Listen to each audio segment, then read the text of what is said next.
Evangelho de Mateus, capítulo 20, a partir do versículo 20, de 20 a 28. Quem achou diz, achei. Quem não achou diz, espera um pouquinho.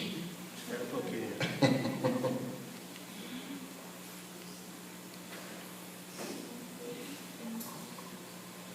Mateus, capítulo 20, a partir do versículo 20. Acharam? Amém. Amém? Então vamos lá. Diz assim a palavra do Senhor. Então aproximou-se de Jesus a mãe dos filhos de Zebedeu com seus filhos, e prostrando-se, fez-lhe um pedido. O que você quer? Perguntou ele. Ela respondeu, declara que no teu reino, estes meus dois filhos se assentarão, um à tua direita e outro à tua esquerda. Disse-lhes Jesus, vocês não sabem o que estão pedindo. Podem vocês beber o cálice que eu vou beber? Podemos, responderam eles. Jesus lhes disse, certamente vocês beberão do meu cálice, mas se eu assentar-se à minha direita ou à minha esquerda, não cabe a mim conceder. Esses lugares pertencem àqueles para quem foram preparados por meu Pai. Quando os outros 10 ouviram isso, ficaram indignados com os dois irmãos. Jesus os chamou e disse, vocês sabem que os governantes das nações as dominam, e as pessoas importantes exercem poder sobre elas, mas não será assim entre vocês. Ao contrário, quem quiser tornar-se importante entre vocês, deverá ser servo, e quem quiser ser o primeiro, deverá ser escravo. Como o Filho do Homem, que não veio para ser servido, mas para servir e dar a sua vida em resgate por muitos. Curva a tua cabeça e vamos lá. Senhor Jesus, nós te louvamos pela tua santa palavra, Deus, e sabemos, Senhor, que ela é vida, Senhor, e é manancial para nós, Pai. Que em nome de Jesus, nessa noite, possamos ouvir a tua santa voz, e mais do que isso, que nossos corações estejam quebrantados e preparados, Senhor, para te ouvir, Pai. E prendemos tudo aquilo que não vem da tua parte, e que teu Espírito Santo tenha liberdade em nosso meio. Essa é a nossa oração em nome de Jesus. Amém. Amém. Se eu fosse dar um tema para a mensagem de hoje, que tem a ver com mãe, claro, seria o melhor que uma mãe pode dar. Eu acho que nesse dia das mães, claro que é um dia que os filhos fazem homenagem às suas mães, mas eu sei que no coração de cada mãe tem assim, o que eu posso dar melhor para o meu filho? Ou o que eu poderia ter dado de melhor? Ou será que eu errei em alguma coisa? Porque uma mãe que verdadeiramente ama o seu filho quer dar o máximo, e ela quer descobrir o que é mais importante nesse mundo, e se ela conseguir descobrir isso, com certeza ela vai dar isso para o seu filho de bom grado. Toda mãe é assim, é da natureza da maternidade ser assim. Tirando algumas raras exceções que a gente vê, algumas atrocidades na TV, via de regra, a pessoa que, ou as pessoas que uma mãe mais ama, às vezes até mais do que ela mesma, são seus filhos. E toda mãe busca e tem o desejo de dar o melhor para o seu filho. E a mãe de dois jovens que seguiam a Jesus não era diferente de nenhuma das mães que existem hoje. Ela buscava e queria o melhor para os seus dois filhos, os filhos de Zebedeu, Tiago e João, simplesmente dois dos apóstolos que foram colunas do início da igreja, dos principais que andaram com Jesus. Os três mais importantes dentre os 12, que era Pedro, Tiago e João, dois eram filhos dessa mulher. E diz o texto que ela vai diante de Jesus, se prostra diante de Jesus e faz um pedido. Esse pedido que ela faz para Jesus não é qualquer pedido, é um pedido de uma mãe que queria o melhor para os seus filhos.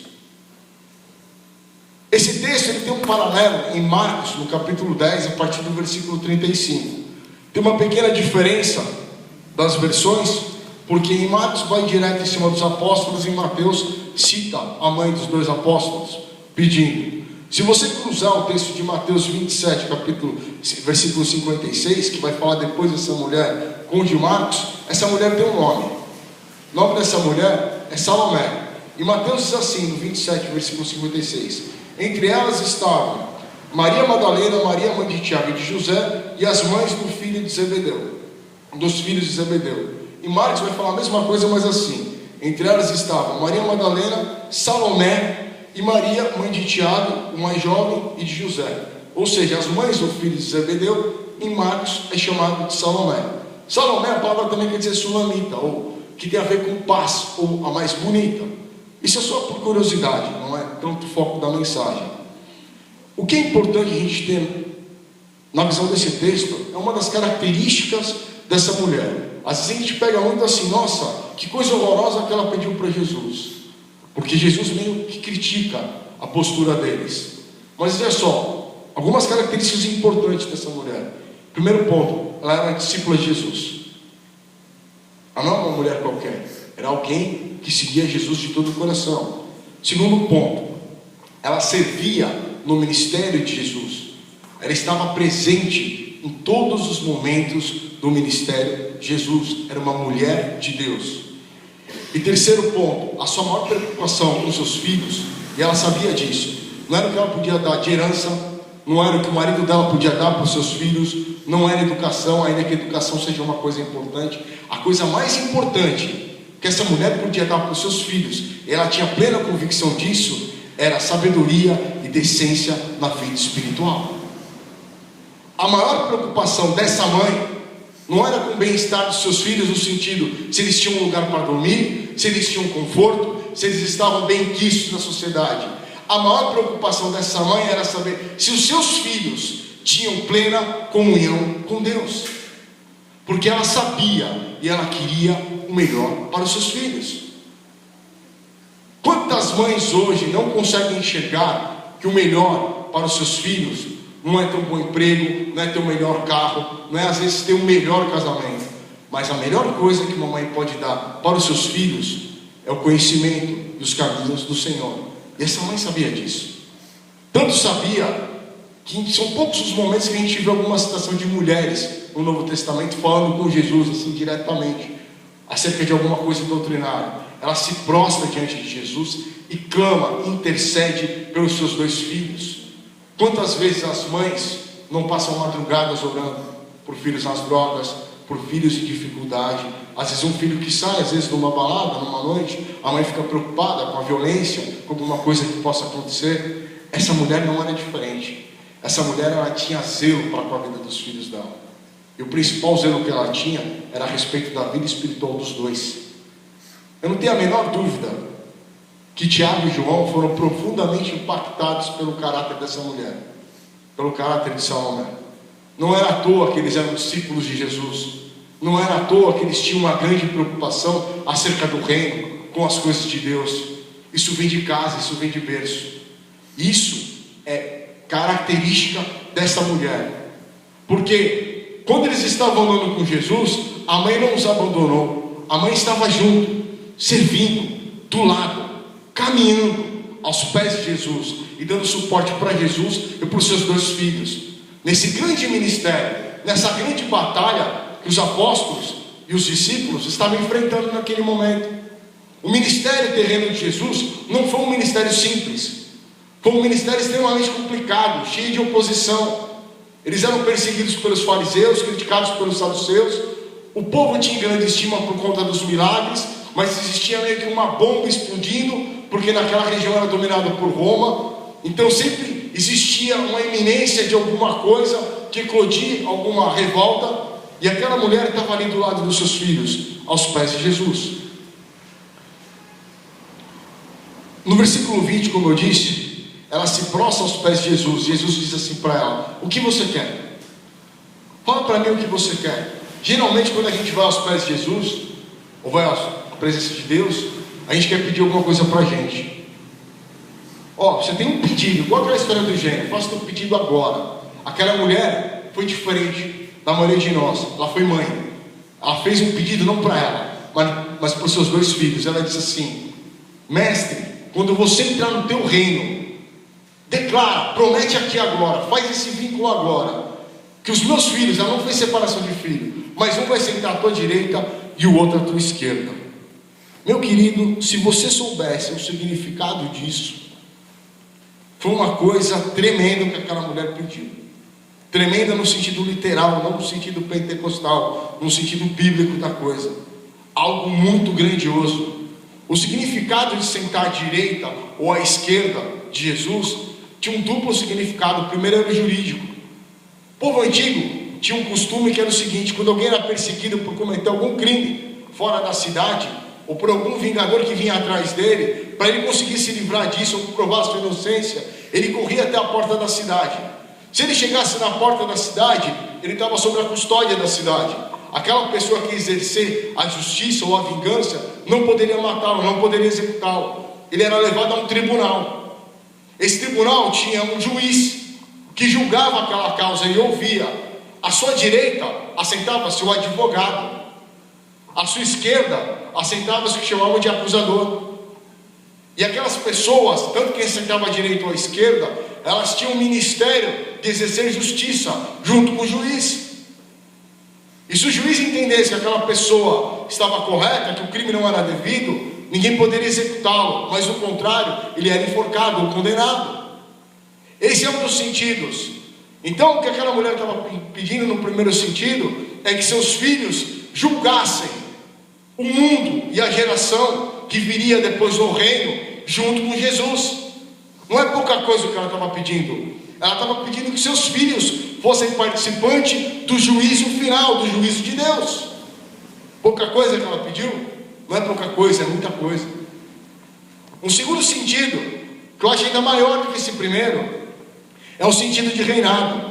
Sentar-se do lado direito, ou ser a mão direita de um rei, como os antigos acreditavam. A mão direita, por costume, a maioria de nós somos destros, é a mão da força, é a mão que executa, é a mão que quebra, é a mão que derruba, é a mão que julga, é a mão que determina, é a mão que tem o poder. Quando um rei nomeava alguém como seu braço direito, ele estava dizendo: eu tenho toda a autoridade, mas esse aqui é o que executa o meu poder. Na minha ausência, ele é o cara que manda. A palavra de quem ficava à direita de um rei era a mesma força da palavra do próprio rei. Só existia uma única pessoa em todo o reino que poderia contradizer a ordem de quem era o braço direito do rei: o próprio rei. Era pouca coisa o que essa mãe pediu? Ela foi além, porque o braço esquerdo não era um pouco diferente, não. Era o terceiro mais importante dentro de um reino. Existia o rei, o braço direito que ela pediu que fosse um dos filhos dela, e o terceiro seria outro filho dela, o braço esquerdo. Simplesmente o que ela pediu é que quando Jesus entrasse no reino dele, seus filhos reinassem conjuntamente com ele. É pouca coisa que essa mulher pediu? Essa mulher não pediu pouca coisa, ela pediu muita coisa. E ela pediu a coisa mais importante, porque ela tinha discernimento espiritual, ainda que equivocado. Ela não pediu riqueza, ela não pediu nada para Jesus. Ela pediu que os filhos dela fossem participantes com ele no reino. Amém? Isso é uma mãe dedicada a Deus. Independente do contexto teológico, a gente vai entrar aqui que Jesus criticou o pedido dela. O foco é uma mãe zelosa, alguém que amava a Deus de todo o coração e que tinha zelo e que amava os seus filhos. Ela foi diante de Deus não para pedir bobagem ou pouca coisa, não. Ela pediu pela vida deles. E pediu o quê? Uma posição espiritual para os seus filhos. Ela não pediu dinheiro, ela não pediu riquezas, ela pediu bênção sobrenatural para os seus filhos. Bom, dito isso, o segundo ponto que eu gostaria de colocar aqui é que Jesus, ao ouvir o que essa mulher disse, replica. Primeira coisa que ele fala é o seguinte: vocês não sabem o que vocês estão pedindo. Vocês não têm a menor ideia do que vocês estão pedindo. Primeiro, mostra claramente que existia uma ignorância dos próprios discípulos a respeito do reino de Deus. Eles não tinham uma consciência profunda do significado disso. Talvez eles até enxergavam naquele momento Jesus como o Messias, mas eles não tinham uma visão completa da sua missão messiânica, o que implicava em Jesus ser o Messias.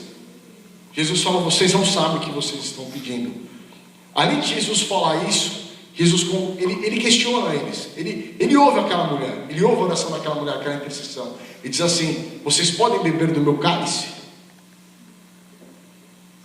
O cálice, na antiguidade, era utilizado para rituais.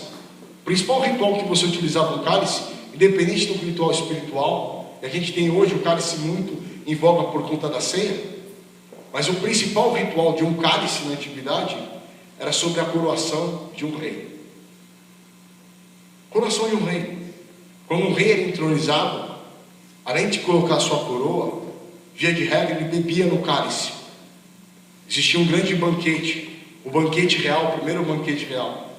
E ali, dependendo da cultura do povo, eram feitas oferendas, sacrifícios, não importa, estou dizendo o significado do cálice.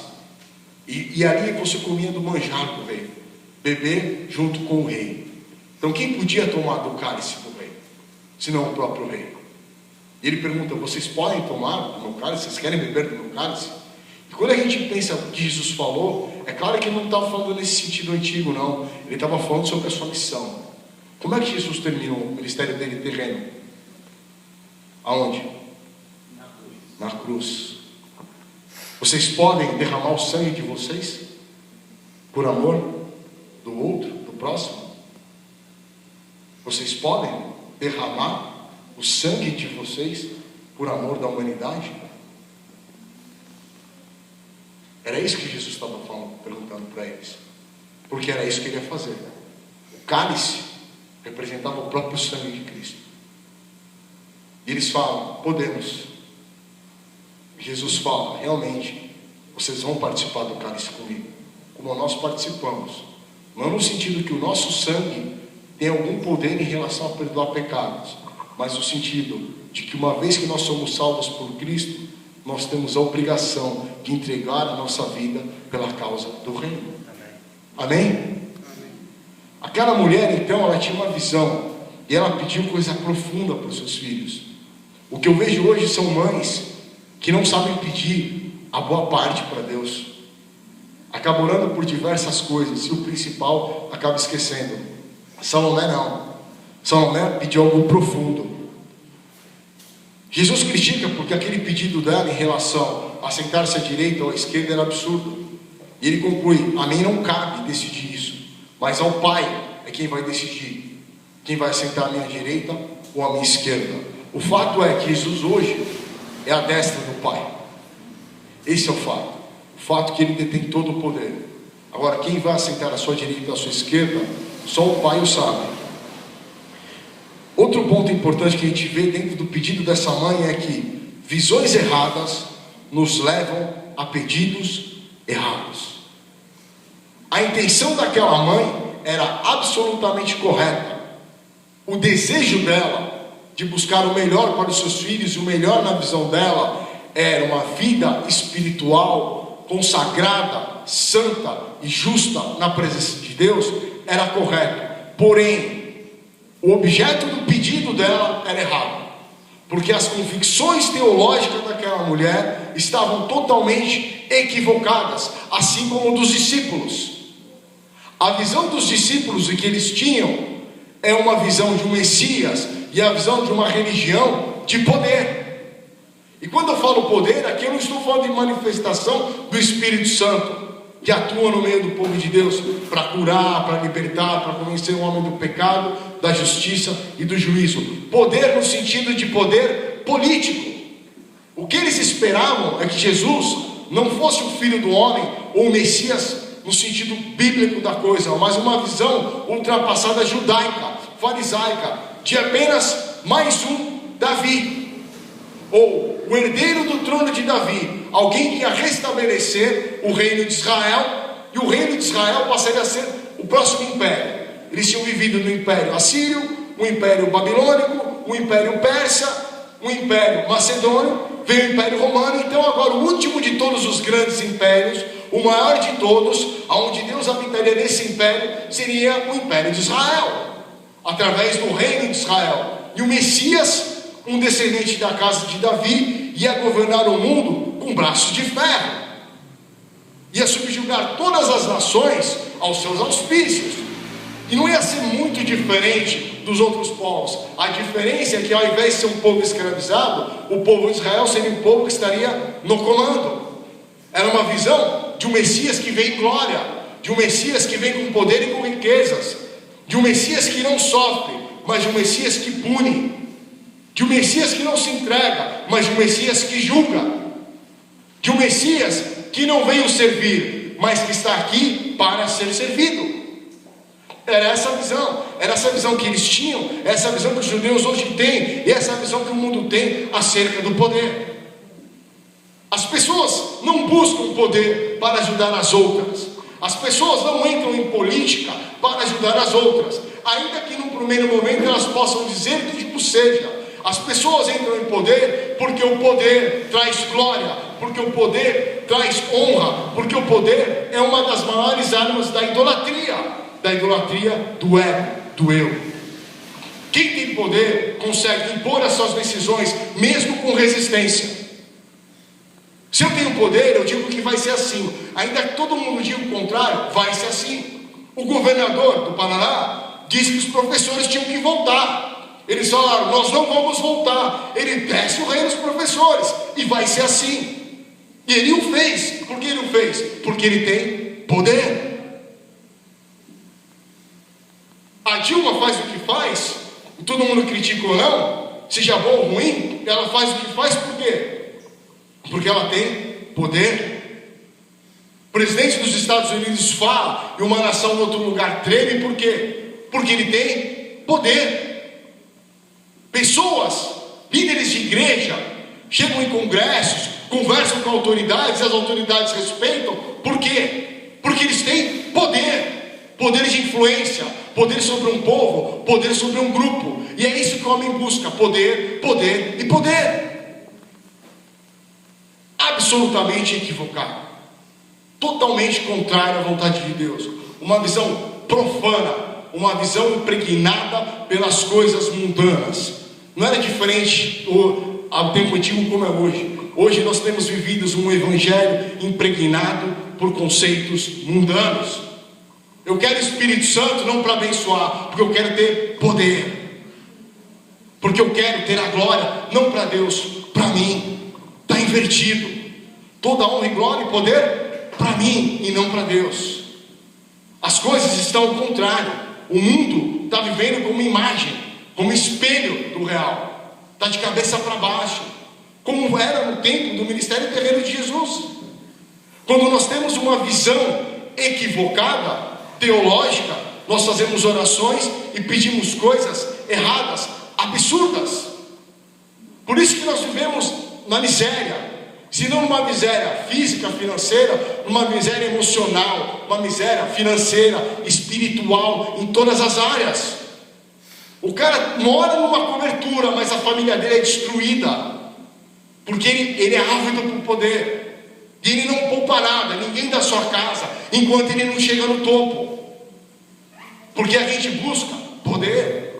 Somos ensinados assim: determina, declara, vai, arrebenta, faz, porque aonde você pisa é santo, porque você tem poder. E aquela mãe pediu isso para os seus filhos: poder. Tem uma frase, citando um pouco o Homem-Aranha, mas na verdade não é do Homem-Aranha, tá? É de um filósofo chamado Voltaire, mas que o tio Ben fala para o Peter Parker. Ele diz assim: com um grande poder vem uma grande responsabilidade. Eu digo para vocês que nos dias de hoje, com um grande poder sempre vem um grande abuso de autoridade. A regra que nós vivemos hoje é que com poder tem vindo abuso de autoridade. O homem depravando, o homem corrompendo o próprio homem. Pessoas incapazes de terem sensibilidade, de amar o próximo, incapazes de, estando em cargos mais altos, poder ajudar o próximo. Absolutamente incapazes. Um mundo gelado, um mundo frio, um mundo que caminha para o esquecimento de Deus, um mundo ateu, um mundo cético, um mundo que abandonou os caminhos do Senhor há muito tempo. E cada dia que passa, nós caminhamos rumo a isso, porque o poder corrompe, e o poder absoluto corrompe absolutamente. Jesus sabia disso. O mundo no tempo de Jesus era invertido pela avidez, consequência natural do pecado. Porque qual que é a fonte do pecado? É desobediência. Mas o que seduziu Eva? Poder. Ser igual a Deus. Todos nós, no nosso íntimo, queremos ser igual a Deus. Poder. O cara pode morar numa favela, mas ele vira traficante porque ele quer poder. isso contamina a nossa carne de tal modo que nós somos absolutamente depravados. Não existe nada que um homem possa fazer para se salvar, porque ele sozinho é totalmente corrompido. Amém?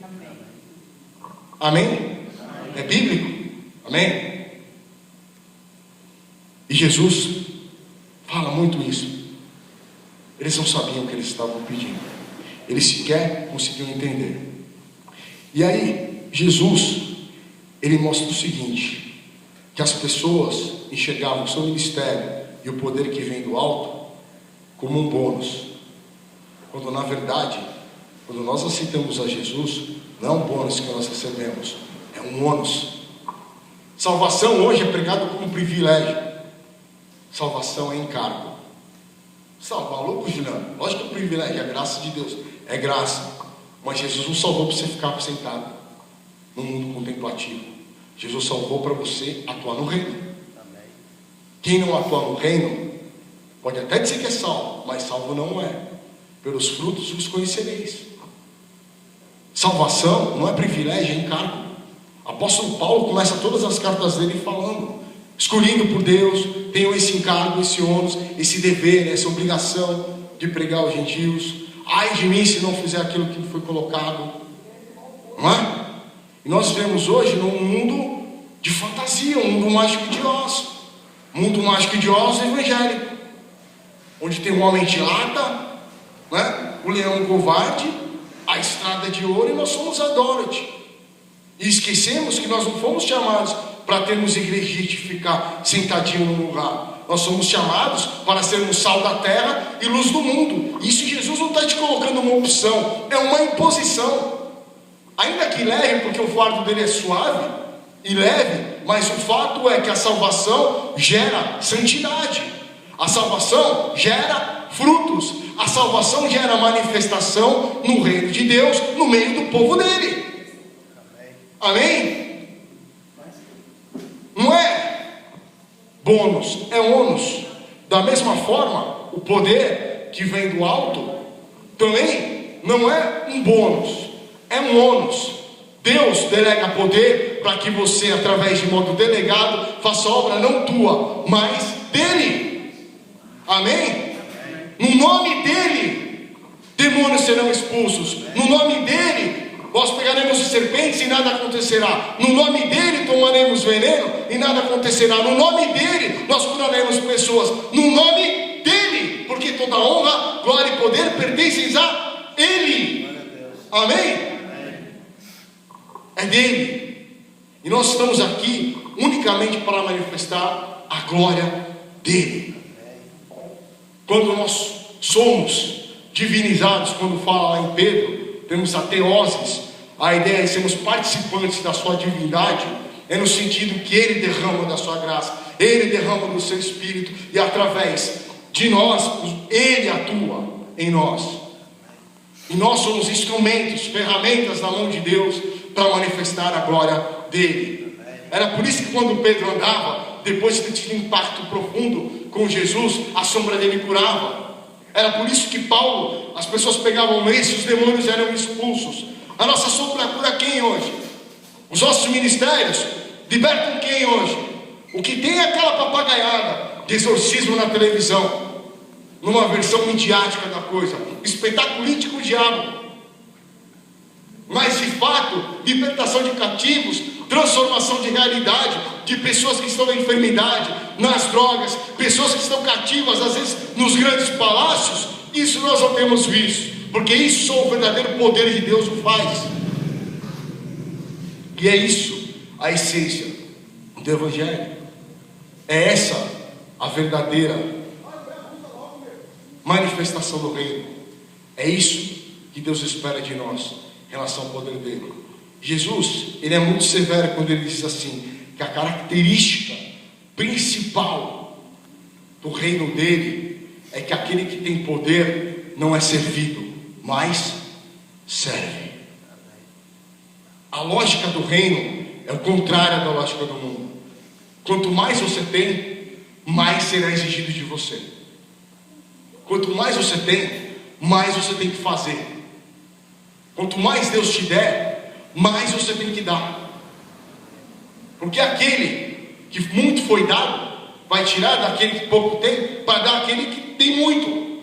Porque aquele é o que faz. Porque o que não faz, até o pouco que tem, vai ser tirado. Essa é a lógica do reino. A gente tem uma cultura grega, e a gente pensa em amor, sempre naquela coisa contemplativa, né? Aquela coisa platônica, o amor ágape, o amor eros, o amor filéu. Também está certo, não está errado. Mas eu gosto muito da palavra do amor em hebraico, porque ela é bem diferente de uma visão grega. Hebraico, a palavra amor é ahav. Ahav tem um sentido não contemplativo, ele é prático. É um sentido de entrega sacrificial. É um doar-se pelo outro. Amar não é emocional, é racional. Não é impulsivo, é uma decisão. Amar não é uma manifestação interna. Amar não é algo que tem que vir de dentro. Amar é uma escolha. Jesus escolheu morrer por nós. Amém? E Deus amou o mundo de tal maneira que deu o seu Filho. Ele amou o mundo de tal maneira e decidiu entregar o seu Filho. Jesus decidiu cumprir o que o Pai mandou. Não era emocional. Se ele fosse pela emoção, pelo amor, pela paixão pelas pessoas, ele tinha desistido. Esse mesmo cálice que os discípulos queriam beber, foi o mesmo cálice que ele orou e disse assim: Pai, se possível, afasta ele de mim. Está na Bíblia? Se possível, afasta ele de mim. Amar não tem a ver, é algo, o casamento acabou porque eu não o amo mais. Você não ama mais porque você decidiu não amar mais. Porque o amor é uma escolha, uma decisão. Uma mãe ama um filho incondicionalmente. Ou seja, ela decide sempre fazer o bem para o seu filho, independente do que ele faça. Quando eu falo fazer o bem para o seu filho, inclusive punir, inclusive repreender, inclusive corrigir. Porque amar é isso. Amar é sacrifício, é entrega. Amar é fazer uma escolha de oportunidades. Eu tenho isso e tenho isso. O que pesa na balança? É meu filho, então eu sacrifico tudo que eu tenho por ele. Isso é amor. Eu abro mão de algumas coisas da minha vida para o meu marido, para a minha mulher. Isso é amor. Eu não abro mais a mão. Isso não é amor. Você pode dizer que é cristão, você pode dizer que é servo de Cristo, você pode falar um monte de coisa, e você pode dizer que você ama. Amor é prático. Amor é fato. Amor é concreto. Amor se mensura, se mede e se vê. Não existe amor, blá blá blá blá blá. Canção de hard rock, canção de funk. Amor não é sexo. Amor não é paixão. Amor é escolha, é decisão. E a gente manifesta o amor na crise, são nas horas mais difíceis. E o amar a Deus significa colocar você em segundo plano, ele em primeiro plano. Deus, eu não quero fazer isso, Deus, mas eu vou fazer porque eu sei que isso te agrada. Amém? Depois que Jesus ensinou isso para Salomé, essa mulher foi um exemplo de perseverança. Perseverança. Porque de todos os discípulos, porque os discípulos ficaram revoltados que os dois pediram isso, mas não ficaram revoltados no sentido porque eles tinham uma compreensão do que era o reino. Eles ficaram revoltados porque na verdade eles também queriam sentar ou à direita ou à esquerda do mestre. E teve um rebuliço entre eles. Mas depois que isso acabou, Salomé guardou isso no seu coração. E a perseverança de Salomé é a maior característica que uma mãe pode ter, que é o ensino, não por palavra, mas o ensino pelo exemplo. Tem uma banda de rock cristão antiga, nem existe mais, porque ela tinha um álbum que dizia assim: o que a gente faz fala muito mais do que só falar. E com criança, eu sou pai, eu sei o que estou dizendo, eu sei que quem é pai e mãe aqui também sabe disso. É uma regra que é válida. O que você fala para o seu filho não vai ter validade nenhuma se não estiver acompanhado com a tua atitude. O que você faz, o que você é, ensina muito mais do que aquilo que você fala. Isso é batata. A criança aprende por imitação. Ela tem a gente como espelho. Ela imita, ela faz tudo igualzinho. Salomé sabia disso. Salomé aprendeu a lição com Jesus. Quando seus filhos desistiram, E há muitos de nossos filhos que vão desistir do Evangelho. Salomé não, Salomé perseverou. Você vai dizer, Juliano, mas quando que Tiago e João desistiram? A Bíblia fala, lá em Mateus, um pouco antes do capítulo 26, no capítulo 26, versículo 56, que quando Jesus foi preso, o que os discípulos fizeram? Fugiram. Desistiram da fé. Desistiram do seu ministério. Fugiram. Pedro fugiu de tal modo que ele voltou a pescar. Os outros 10, porque Judas se enforcou, ficaram lá escondidos num buraco. Fugiram. Os 2 filhos dessa mulher desistiram do Evangelho. Mas essa mulher não. Essa mulher não. A gente passa pelo texto e não percebe isso. Essa mulher foi com Jesus até o final. Ela não fez a declaração de Pedro. Ele disse assim, mestre, eu vou contigo até a morte. Mas ela foi. Não só ela, como Maria Madalena e Maria. O texto bíblico diz assim em Mateus 27, 55, fala assim no parte B. Elas haviam seguido Jesus desde a Galileia. Desde o início do ministério de Jesus. Para o servir. Elas serviram no início do seu ministério, elas serviram no meio do seu ministério e elas continuaram servindo na sua morte, na sua cruz, no seu enterro e na sua ressurreição, porque elas perseveraram até o fim. Os discípulos o abandonaram, mas essas mulheres não abandonaram. Principalmente Salomé não abandonou.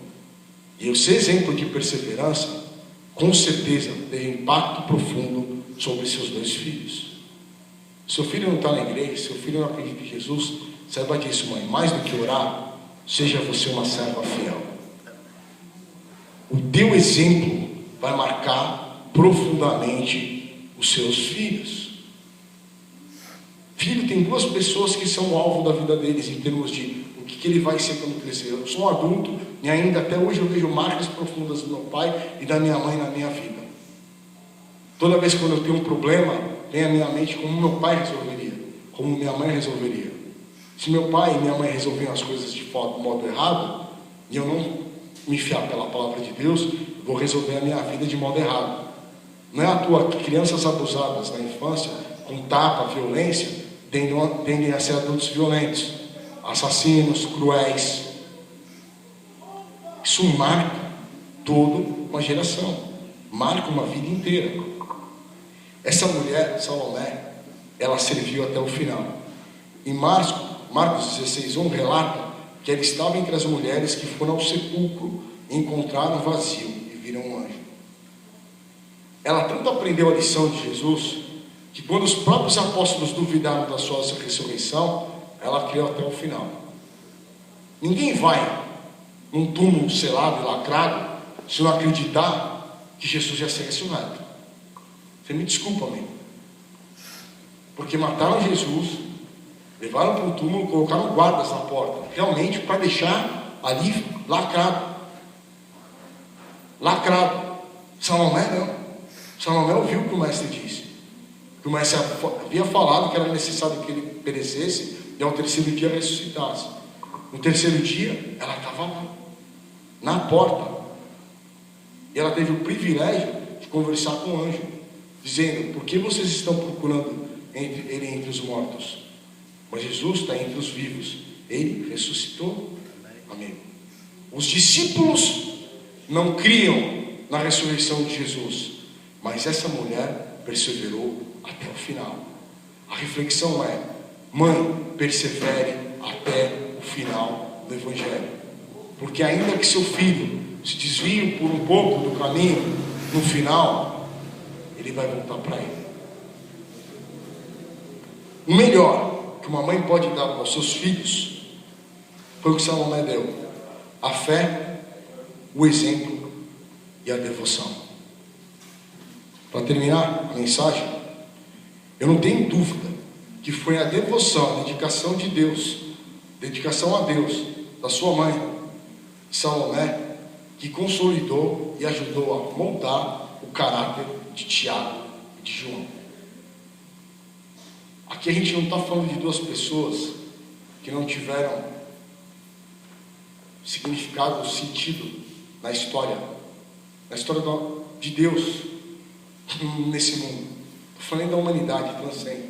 São duas pessoas que são consideradas colunas da igreja: o apóstolo Tiago e o apóstolo João.